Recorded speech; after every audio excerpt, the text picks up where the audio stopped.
हैं, उनके जुगल सिंचन कमलों में प्रार्थना है कि 20 मिनट का समय लेकर हम सभी भक्तों को भी मंगल में प्रदान करने की कृपा करेंगे। यह लोग परलोक संवारने की कृपा करेंगे। श्री सद्गुरु महाराज की जय।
तुम्हारी कृपा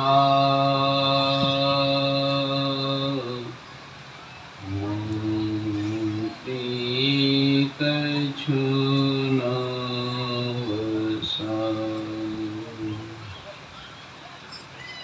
दिव्य सूक्ष्म रूप में श्रोत्र विराजमान परमाराध्य सद्गुरु महाराज के पावन चरणों में कोटि कोटि नमन। अपने निवास में विराजमान ब्रह्मलीन संत साई स्वामी जी महाराज के विशेष कृपा पात्र पूज्य पाद प्रधानाचार्य जी के श्री चरणों में कोटि कोटि नमन। पूज्य महात्मागण, सत्संग प्रेमी सदात्माओं, माताओं एवं बहनों, आज हम लोग अंतिम बेला के सत्संग में अंतिम बात जो भक्ति है उसी की चर्चा हम लोग सुन रहे हैं।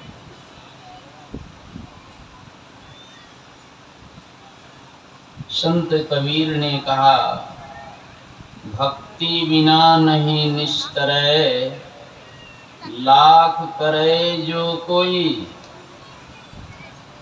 लाखों जन्मों तक कोई लाखों लाख उपाय करते रहे, लेकिन फिर भी उनका भक्ति के बगैर उद्धार और कल्याण नहीं। भक्ति बिना नहीं निस्तरै, लाख करे जो कोई। शब्द स्नेही होय रहे, घर को पहुँचे सो। भक्ति में भी बड़ा अंतर है। लोग सोचते हैं हम तो भक्ति करिए रहे, शिव जी की पूजा करते हैं, दुर्गा जी की पूजा करते हैं, काली जी की पूजा करते हैं, हनुमान जी की पूजा करते हैं, राम जी की पूजा करते हैं। लोग सोचते हैं हम तो भक्ति कर ही रहे हैं। कौन सी भक्ति करने से आप अपने निज धाम पहुँचेंगे, अपने मंजिल पर पहुँचेंगे, जहाँ जन्म और मृत्यु का खेल समाप्त हो। इधर तो कुछ भी कर लेंगे, ये आवागमन का चक्र लगा ही रहेगा। ब्रह्मा की भी मृत्यु होगी। ये संसार में सारे लोक लोकांतर के जो भी वासी हैं, सब काल के गाल में मौत के मुख में जाने वाले हैं। और हम लोग यदि काल के मुख से निकलना चाहते हैं तो कौन सी भक्ति करें? तो कहते हैं शब्द स्नेही होय रहे, घर को पहुँचे सोई। शब्द का प्रेमी कौन है? इसी को समझना है। यहाँ किसी का खंडन मंडन नहीं होता है, किसी का नहीं, ना शिव जी का, ना दुर्गा जी का, ना देवी देवता का, किसी का खंडन मंडन नहीं होता। लेकिन उनकी भक्ति, असलियत भक्ति क्या है, इसी की चर्चा यहाँ होती है। आज राम जी ने नवधा भक्ति का जो उपदेश किया है,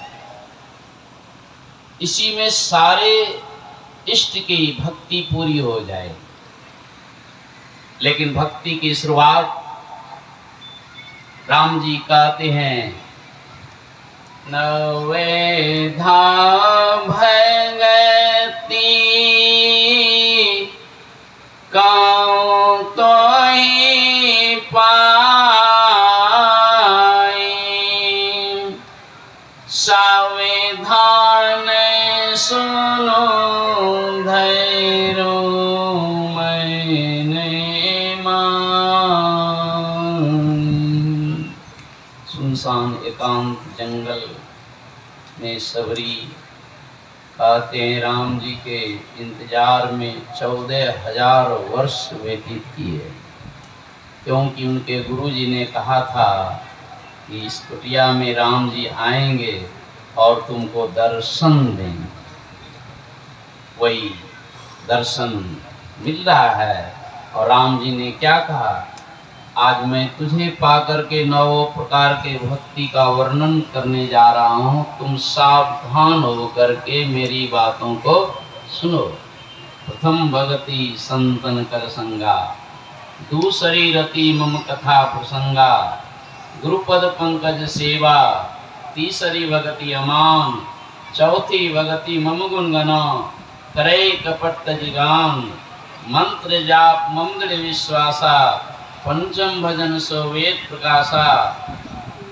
5वीं भक्ति तक समझने में कोई कठिनाई नहीं है।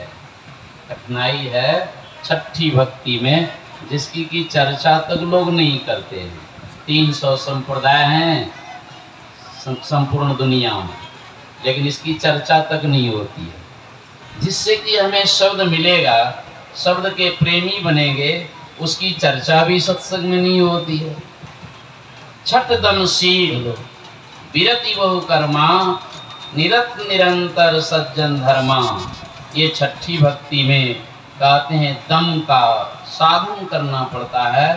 इसी के लिए गुरु महाराज हम लोगों को दृष्टि साधन की क्रिया बताएगी। ये अत्यंत सूक्ष्म क्रिया होने के कारण जो भाग्यवान व्यक्ति होते हैं वो ही दीक्षा में समझ पाते हैं, बाकी तो ऐसे ही।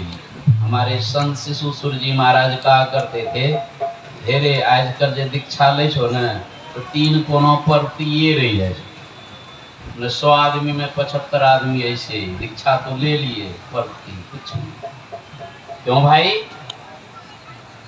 इसलिए कि बढ़िया से सत्संग सुना नहीं, सावधानी से सत्संग सुनना पड़ता है। और बहुत सावधानी से जो सत्संग सुनते हैं, फिर उन्हीं को बात समझ में आती है, और तब जाकर के वो दीक्षा लेते हैं, तो फिर उनको कोई कठिनाई नहीं होती। जो ऐसे दीक्षित हो गए हैं तो उनको चाहिए बहुत मन लगा करके सावधानी पूर्वक सत्संग के वचनों को सुने, नहीं तो कुछ नहीं होगा। छठ दमशील विरति बहु कर्मा, निरत निरंतर सज्जन धर्मा।